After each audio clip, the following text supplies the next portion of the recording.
All right, here we are. Good morning, good evening, good night, good everything. So, we're starting my first podcast of all time. Welcome to the journey. Hope you enjoy the show. Right, okay, let's get on the road. I just have to bear with me because I'm utilizing my time in driving to work while podcasting to you. Right. So why do I want to do this podcast? Probably want to do it just because I want to have a good effect, good mark on the world. Want to improve things, want to ensure whatever I leave behind is something positive's happened. So hopefully I can do something in that respect. So what shall we talk about first? What was one of the first subjects which was coming to mind? There's nothing better than a coffee in the morning anyway. Yes. So, let me start with an apology. Firstly, I think over time my podcasts will improve, but at the start it's going to be pretty miserable. I do think I've got something of value to give you, but it's just going to sort of somebody that's doing weights. I'm currently a fat man on a treadmill at the moment, and eventually I hope to be some kind of like Schwarzenegger sort of person, but for the meantime I'm just going to be probably really winding you up with a lot of so's and goodbyes and all those kind of things.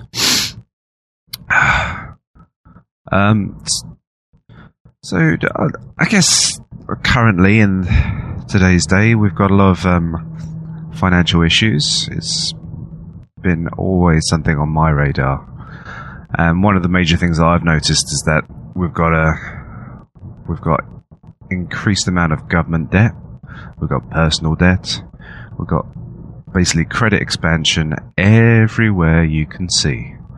Now, what can we do about this? I don't know, but let me just show you some thoughts. So, what we currently have is Greece. Now, Greece has actually basically entered into the Eurozone by lying, sort of things. They I think they got like some highly reputable banks to do their accounting, and then they put forward their application into the Eurozone, and hey presto, look what you got. You have entrance of a country which has got ridiculous amounts of debt, cannot be paid, and none of the actual major Eurozone countries like Germany, well, they don't really want any of them to exit, because that destabilizes the Eurozone. And obviously I think that another reason is that they like the nice cheap currency that they're playing with. They manufacture all these quality goods, and they've got the added bonus of having a nice cheap currency. And then we have Greece, which really is one of those sort of nations where I think there's a lot of people that are on the benefit scam, a very cash society, not much honest reporting of any accounting. You've got all that kind of stuff going on, which, I mean, if people are going to find a situation where they're going to try and get out of, they're always going to use it. I'm sure you've got people that are you've got pensioners that have died, and people are still getting the pension money for that person. There's all those kind of little tricks and stuff like that. And the government is obviously a extreme, like, well, left communist sort of type of country, and that isn't the greatest idea in the world when you've got increased amount of government debt. Now, the major idea here now is that what's going to happen, we're going to get Greece entering into a... What are they going to do? Yeah, well, I was just saying there. I just had a bit of a mind blow up there. Greece is... Well, the actual... The state of Greece, the current government in power, they're trying to do this yes and no vote at the moment. And I think actually it's come out, I haven't even read the news at the moment, but the leader has said, if you want to stay in the Eurozone, I will no longer be your Prime Minister or President, whatever the government name they call it nowadays. And he will basically resign. Now, obviously, that he's also now, I think he's raising the stakes, and he's actually saying, right, they're just saying that we're not going to be sort of beaten down. We're not going to be sort of us, the Greeks. We're not going to be smashed by these massive governments, all those kind of things. Us small guys, we're not going to be beaten down by these big, rich, monopoly-style men. We want our own sovereignty. We want our own power back. We shouldn't sort of agree to these bullies who are trying to steal all of our funds and all that kind of stuff. And that rhetoric always continues around this time when debts have to be paid. And this is a very dangerous, sensitive time as well, because when all these debts need to be paid, people sort of resort to grabbing the guns at that point, because you don't really want to sort of pay your debts. You can kill a few people before you pay your debts. So it's that tender sort of time. Now, I don't think Greece will ever resort to like a full-scale war against Europe, because I don't think they've got much of a chance. But what they probably going to try and decide to do is exit out of the Eurozone. And the way I've heard it is that they're going to sort of do a number of IOUs, which will sort of be the measure of like euros, or it'll be a euro-pegged sort of currency for a while. And then they can float their own currency again, the drachma. But I don't know whether they will... probably because of patriotism and all that kind of stuff, they probably will, I imagine. And then you may have... then they can do their own sort of credit expansion, so they can pump up their currency so much that they can pay their debts. They can obviously print so much money that the debt that they're actually owed gets minimized. Obviously, I don't know how the bond scheme work. I need to read into it a bit more, but say if I was in debt to you in pounds, and then I said, oh, okay, well, I'm going to convert that into my own special money, my monopoly money now, and I'm going to return it to you in that money now, which is just as good. But then everyone knows that I'm just inflating that into smithereens. Not that the British pound's probably being inflated itself as well. You obviously wouldn't be too happy about that either. But that's what's going to be happening there. Now, what's the causes what's the effects of that happening? You will have all your savings. I think that you're not going to be able to get any money out of Greece for a long time now. So you're going to have a lot of restrictions. They will not be able to have any kind of capital flight for a long time. your money's stuck. You can't really do anything, and basically all your businesses are going to be pretty in a bit of a dangerous situation, because all businesses thrive on liquidity. So if you don't have your liquidity, you can't make your payments. You can't turn around your stock. Sometimes you have good months, sometimes you have bad months. And if you don't have the liquidity around, you can't pay your staff. Your staff disappear. You can't produce good products anymore. And it's all very dangerous sort of scenarios which are occurring now.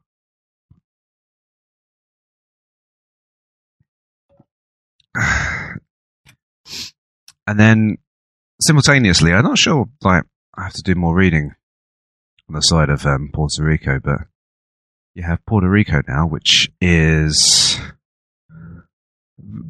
this timing is very interesting, because the timing basically where it was exactly at the same time that Greece was basically going to rescind on their debts. And you notice that, so impeccable timing. And I think like the reports are is that the actual the implications of the default is actually a lot larger impact on the global economy than actually Greece itself, even though I think generally always it, as the case is with these economic situations, everything that everybody's got their eyes trained on, it ends up being the total opposite thing. So we all have our eyes set on Greece. Puerto Rico kicks in. We all have our eyes on the stock market, and then the housing market crashes. It's generally always one of those sort of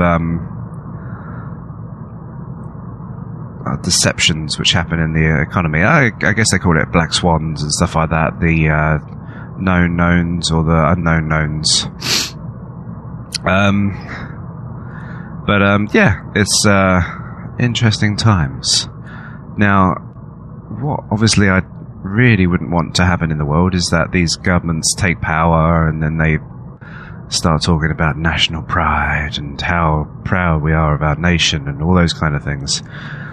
I always get very scared when, a little bit frightened when we start talking about national pride.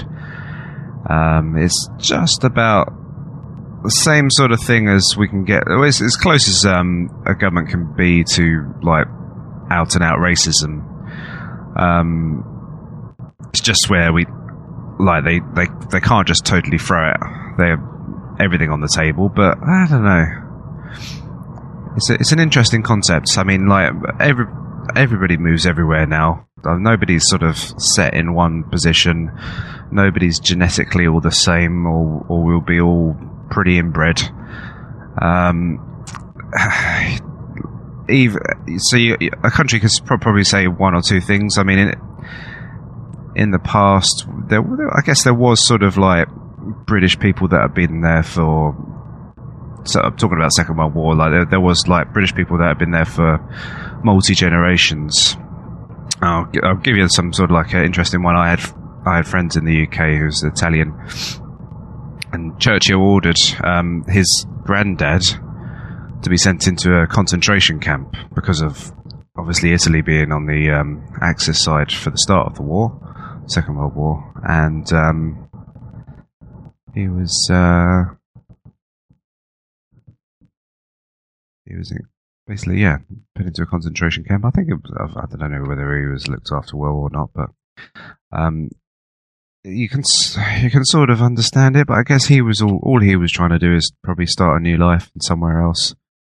I don't know how people in those days really sort of loved their countries and wanted to be sort of some kind of insurgent in another country for their old nation, but I think that would have been probably quite doubtful. I think everyone wants to really just get on with their lives and live in a fair amount of peace and go out drinking with their friends and stuff like that and enjoy the fruits of their labour rather than being this big spy bomber and all this kind of stuff. I don't think really anyone's really geared up for any of that.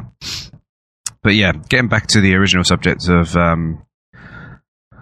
of like national pride and patriotism and all those kind of things. Like you might even be able to get a country that says, okay, well, if you've been here for a couple of generations, you're culturally ingrained into the system now. You're one of us. You have our own beliefs and all that kind of stuff. But even that it is a very hard push. Whenever you have immigration of different nationalities, they usually set up their own little communities. You get your Chinatowns in different areas and stuff like that. So, I mean, I guess, like a Chinese person will eventually, even by the second generation, will be a lot more sort of Americanized or anything like that, whichever country they've emigrated to and stuff. But it's still a hard slog.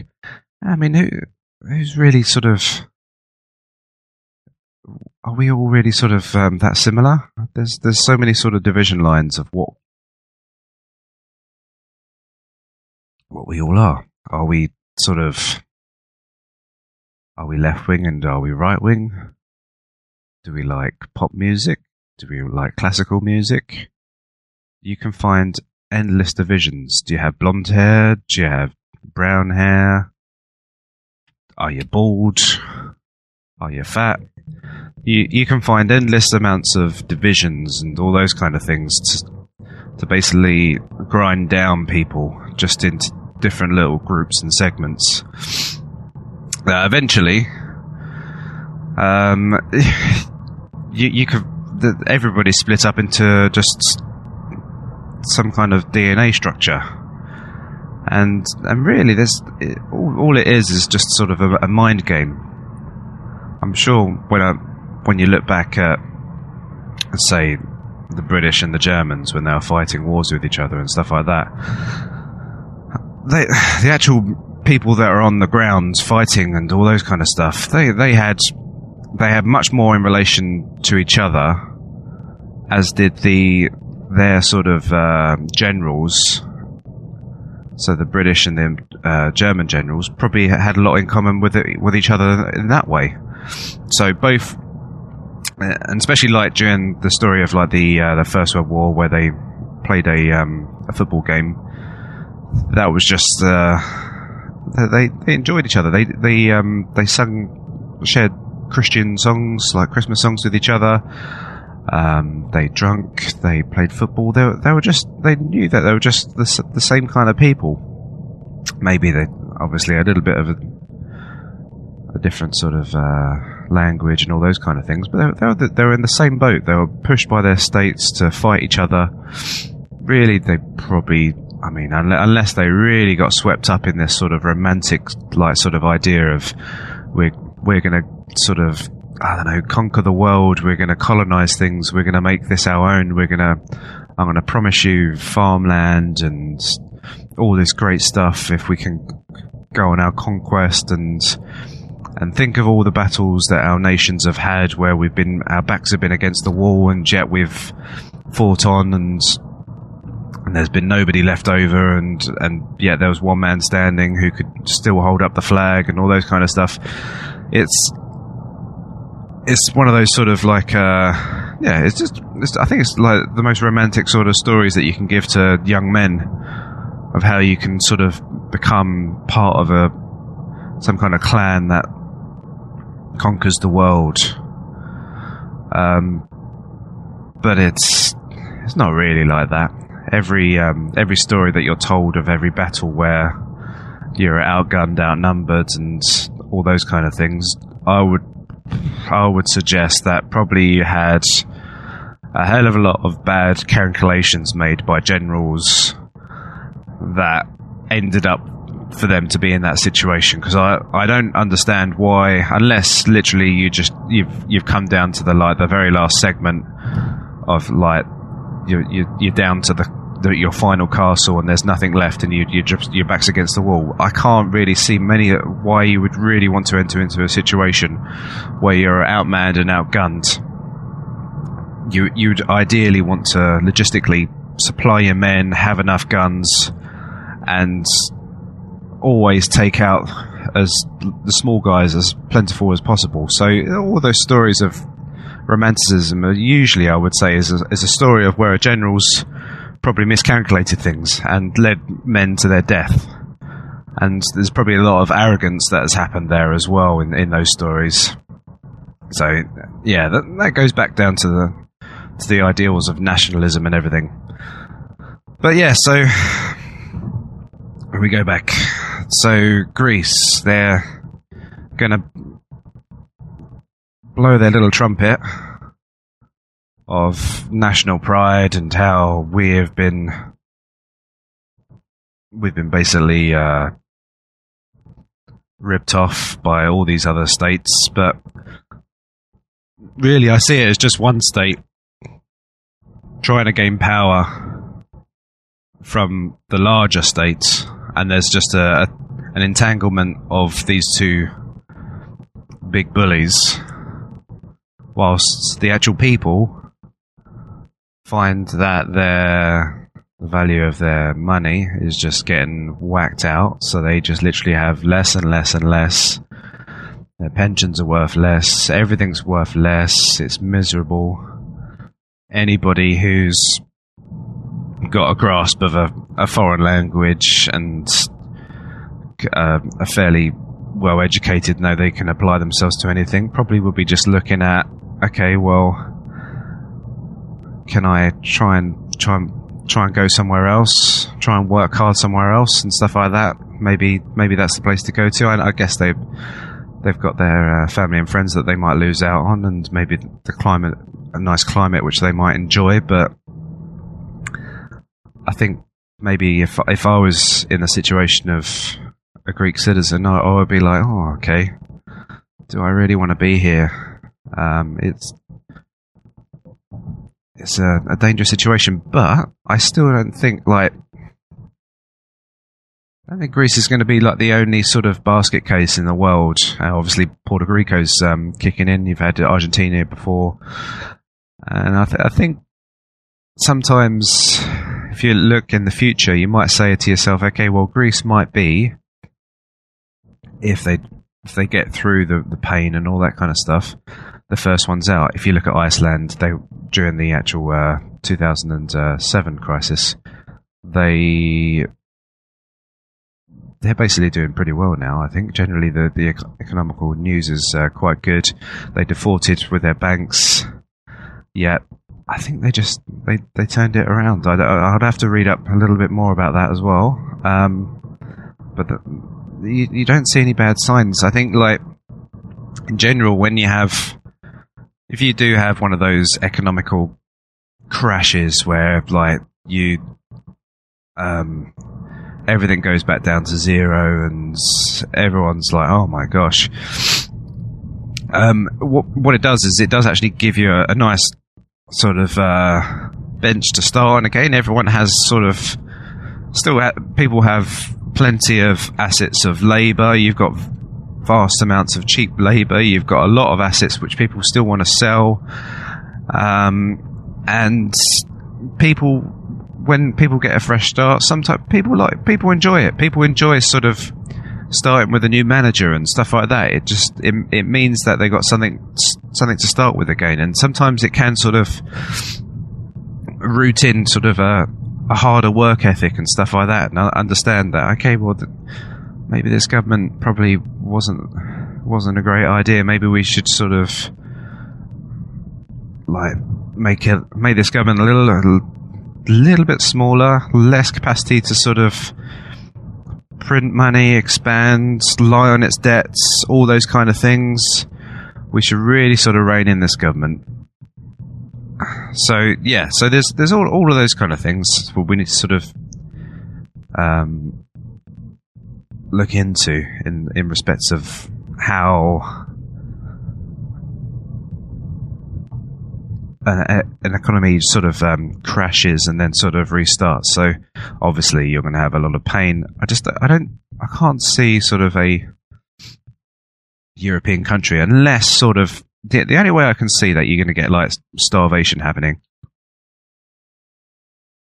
which is where obviously that's starvation is sort of the key factor of where you have full scale riots, overthrows of governments, and all those kind of things, and potentially have like death, and then you've got all these smaller little factions which kick in. Whoever's got the guns, little military, like the military will start kicking in at that stage and all that kind of stuff, trying to overthrow the governments.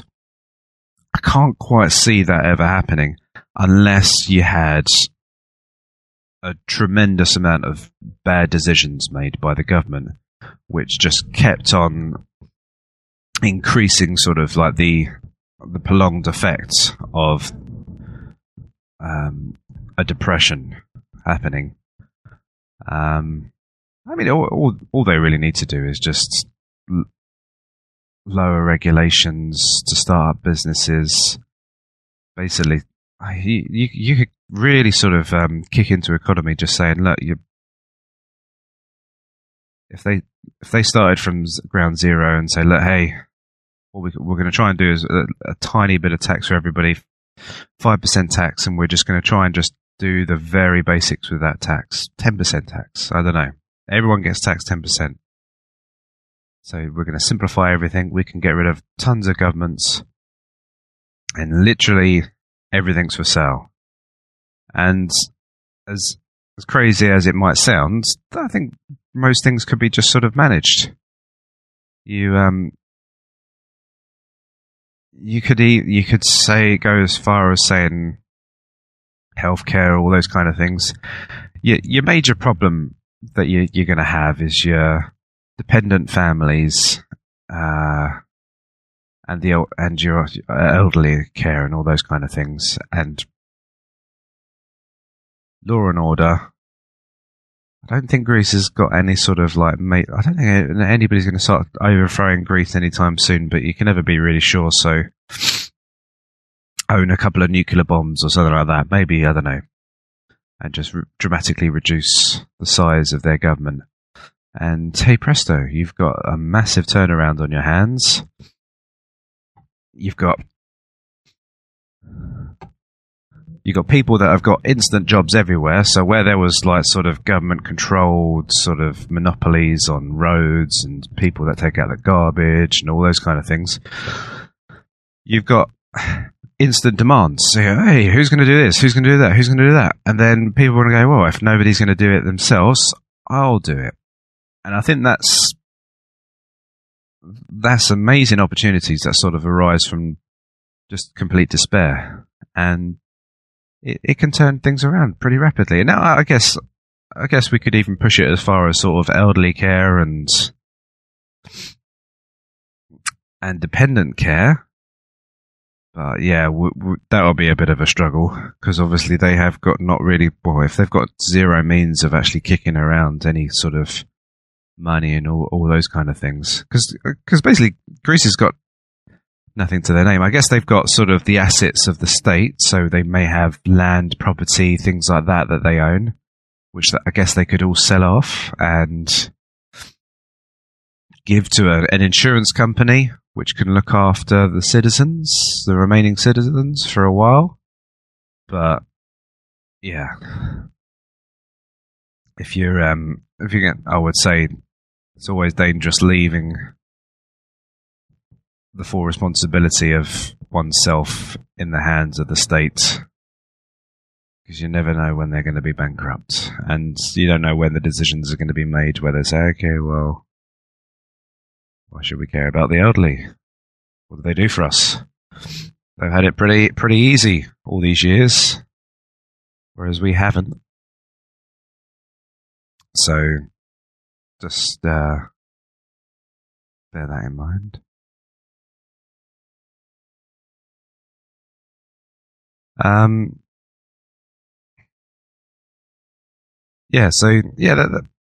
That's sort of the Greece story, and the Greece story is not going to sort of die down for a long time now. You're going to hear a lot more about Greece as time progresses, and I guess it's been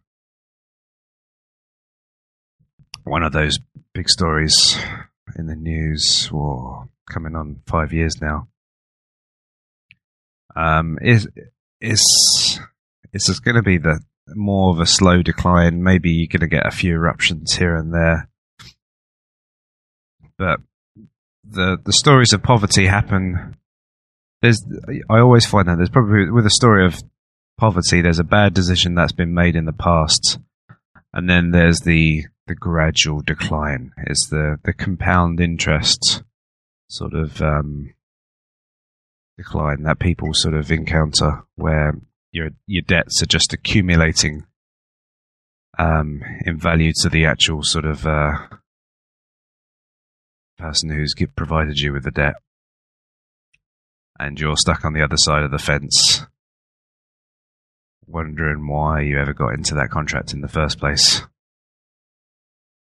But yeah, so, but I guess when it comes to those sort of stories of where you've got the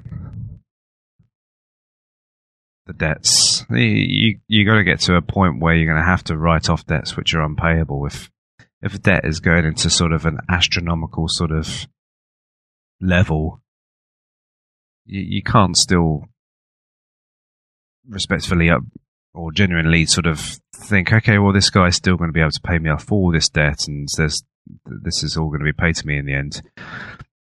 That guy just physically can't do it anymore. So you just say, I don't know, you've given somebody a loan for a car or something, and you're saying, okay, well, if this loan, I'm going to start charging you 10%, which is a lovely interest rate, 10% interest rate a year to pay off.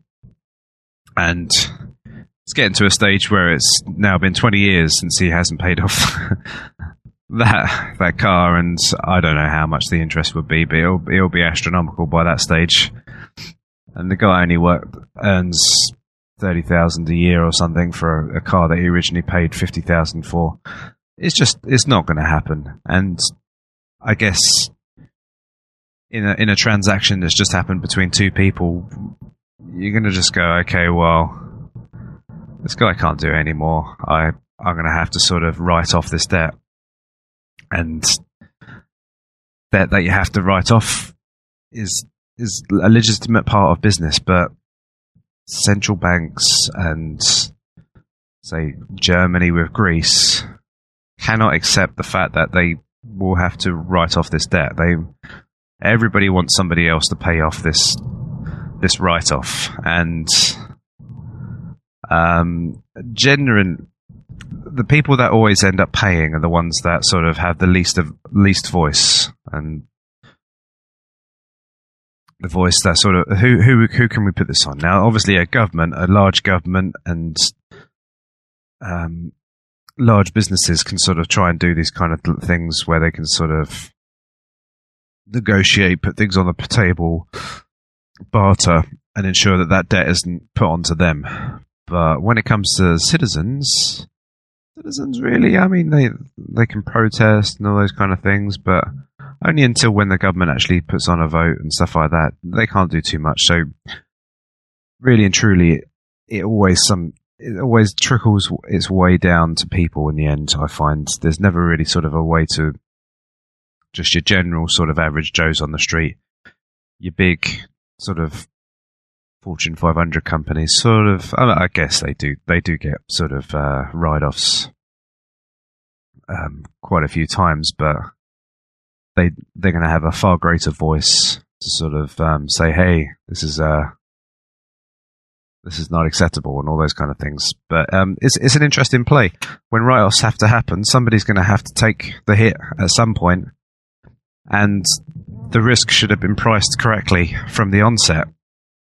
And I guess, with these fantastic quants calculations, they didn't calculate the actual pure risk of a sovereign country going into debt default, because I guess they sort of calculated, okay, well, these countries can sort of print money to smithereens and all those kind of things. But yeah, write-offs have to happen in a great sort of way.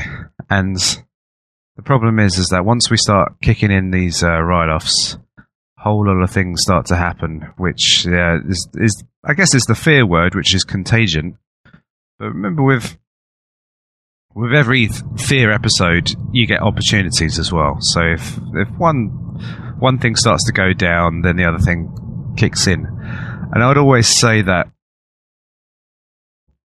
an important thing to have is to have things priced and valued at the right level. To have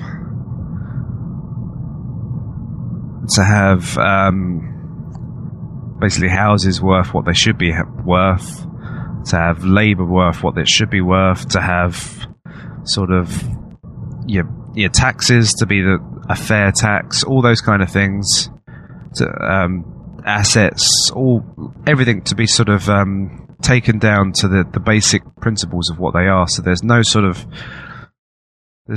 playing around with that number of how much something's worth, and it really comes down to the actual sort of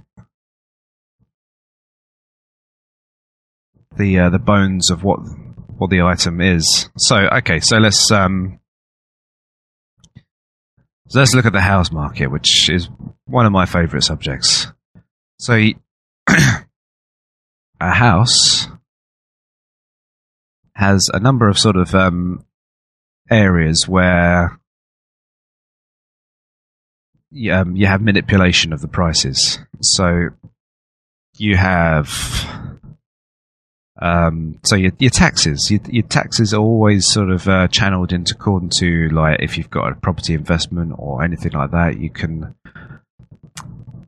own a property that's making a loss, and sometimes you can write off the debts, all those kind of things, which can have an effect on the housing market. You can the government also has the ability to release land. And you've got sort of different. Obviously, everyone wants land that's closer to the jobs, or closer to the more exclusive areas by the rivers or by the seashore. So, the government release has a factor. Now, if the government wasn't as part of that, and it was going back to the original sort of state of homesteading and all those kind of things, then you would have true value of items, and obviously you got another factor kicking in here as well, is the true value of debt, or credit expansion. So no, I think credit expansion's been very, very, very cheap. So for the potential sort of people not to pay off their debts and all those kind of things, and the asset valuations, there's a lot of risk involved, and we sort of created some very sophisticated sort of calculations and charts of how well somebody's going to pay off the debts. I tend to believe that. I remember in the old days where, well, my parents would tell me that you would have a debt. You would, not have a debt. You would want some money to purchase, say, a business or a property or something, and you would have to wear a nice suit, go into the bank manager, and the bank manager would assess your ability. I think one of the best ways to assess one's ability is just to sort of meet somebody in person, see if they seem genuine or honest. Honesty is probably one of the most important factors. Whether whether they are socially adept or not, just so that obviously if you've got an ability to be at least socially adept, you can probably pass interviews to get other jobs if you ever get made redundant for something else. There's all those kind of factors, and obviously I don't think a couple of little calculations on how you pay off your credit card bills is necessarily everything that you need to know about debt, and how you should be given credit, and how some people should be given being risk assessed correctly, and some shouldn't, or should be given sort of there should be a harsher score against an easier score. And I think there's something in a personal level that's been lost. Everybody's sort of been turned into a number and a calculation, and nobody's really sort of.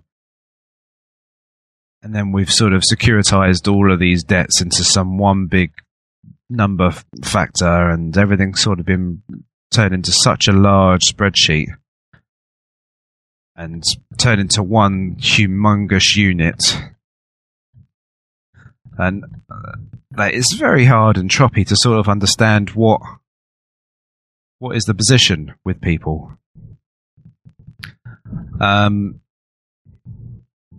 So you got all of these factors, and I think banking operations and all those kind of things, I think in general they should have always been a little bit on a smaller scale, where you had a little bit more sort of a free market of lending, where you have companies interbank lending and all that kind of stuff, just going from one place to another. Now, I think over time we're going to have sort of better open source sort of funding in the future, where investments are going to be sort of made via a platform on a computer, on a website, which would be a lot more like sort of like an eBay environment or something like that, where people have products to sell. When I say products, people have debts and all those kind of things, and you might have margins and all those kind of things. And I was mentioning at one stage you have that personal element. Maybe you have on those things, you have people that go around to see people, give them personal ratings, all those kind of stuffs, like sort of the eBay system, where you sort of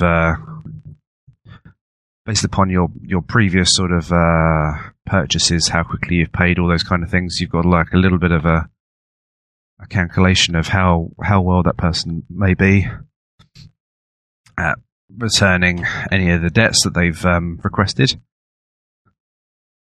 And yeah, so I think you're going to get sort of one of those open market things. So when you get these old people and they go, oh, okay, I don't know what to do with my money anymore, I think people are just going to start putting it into these little vehicles and stuff. And I guess where the major sort of the big player banks are having it now, it's going to be more so the people are going to be sort of doing the transactions with each other. I guess they can securitize their investments, so the risk won't just be from one person to the other. It will just be sort of spread, which all the big banks do themselves. But I guess that if some people choose that they like a product, they like a business, that's happening right now as we speak. They can directly fund that online, and it can go off. And I think it's going to be a great thing where sort of the actual sort of the value asset allocation is gone to the correct people. Whereas in the past, I think too much money has sort of been going to those sort of big money baron sort of kind of people that want to just buy a business, turn it over, and then cut a load of staff off and maybe make a few savings on the production line, which I guess is a good thing, but maybe just sort of chop and change it, and then really not creating much more of like an improvement to the business. Whereas if everyone's looking out there and they're looking for this sort of this product which can improve people's lives and all those kind of stuff, and people are investing rather than sort of money churners, we might actually have a situation where a great influx, where we had that sort of American scenario when loads of products were sort of introduced which could improve people's lifestyles. So you had fridges, washing machines, all those kind of things just produced in a very short scale of time, where all these labour-saving devices was produced. We might have something like that. I guess there's robotics and AI, which is sort of the next new sort of ventures, and we don't know sort of the capacity of AI to sort of enhance ourselves to produce things. So we might even have a computer which goes, hey, how you doing? I want to, and then you say to them, okay, I want this kind of product produced. which does this for me, does this and does this. And then the AI sort of assists you in producing that item. So you could have like a massive influx of all of these things, and then you have the capital, which is sort of being correctly allocated to the right places, increasing sort of capacity and improving items in a dramatic rate, which I can see could happen in, let's say, 10 years, because we've got a lot of pain to go through at the moment. But I think there's been a lot of sort of hope on certain items like AI and stuff like that. Maybe we're sort of pinning a lot of dreams and too much hopes and aspirations. Maybe fear as well we're putting onto this AI, but I think it's going to take a little bit of time before we get it to sort of being sort of an attachment to our own psyche and all those kind of things. Anyways, that's concluded the first show. I hope you enjoyed it, and I'll be catching you around shortly.